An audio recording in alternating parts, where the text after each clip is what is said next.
김건희 여사가 전화를 걸어 억울함을 호소했다는 야당 대표는 허은하 개혁신당 대표로 확인됐습니다. 허 대표는 오늘 CBS 라디오와의 인터뷰에서 지난 7월 12일 시부상 때 김 여사가 직접 조문가지 못해 미안하다며 위로 전화를 해왔다고 말했습니다. 이때 허 대표는 김 여사와 여러 얘기를 나눴는데 특히 김 여사가 한동훈 당시 국민의힘 당대표 후보에 대한 섭섭함을 드러냈다고 전했습니다. 여러 가지 얘기 나눴습니다. 기사로도 나온 것들이 있던데 뭐 한동훈 대표에 대해서는 조금 불만이 있으시구나. 뭐 좀 약간 언짢음이 있구나. 뭐 정도.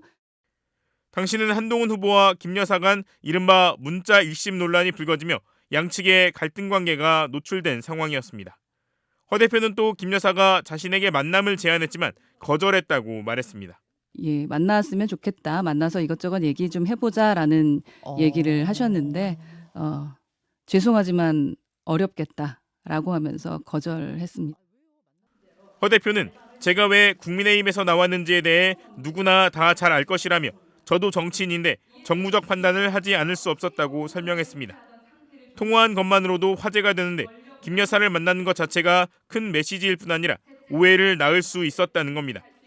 허 대표는 구체적인 통화 내용에 대해서는 언급하지 않았는데 개혁신당 관계자는 김 여사가 디올백 수수 논란과 관련해 억울함을 호소했다고 한다고 전했습니다. 허 대표는 김 여사에게 다시 전화가 온다면 대통령과 검사 뒤에 숨지 마라. 어느 민간인도 그렇게 못한다며 떳떳하게 나와서 수사를 받고 의혹을 해소하라고 조언하겠다고 강조했습니다. 또 지난 7월 통화 사실이 최근 알려진 것에 대해서는 자신은 주변에 얘기한 적이 없다며 용산에서 먼저 얘기했는지 의심스럽다고도 말했습니다. 이 같은 사실은 장성철 시사평론가가 라디오 방송에 출연해 언급하면서 처음 알려졌습니다. 지금 김건희 여사 문자나 전화 때문에 여러 가지 문제가 생기고 있는데 아직도 저러는 게 맞나? 이런 생각들을 할 수밖에 없잖아요. 아하. 그래서 제2부속실 생기면은 예. 김건희 여사 휴대폰부터 뺏어라. 저는 계속 강력하게 주장을 합니다.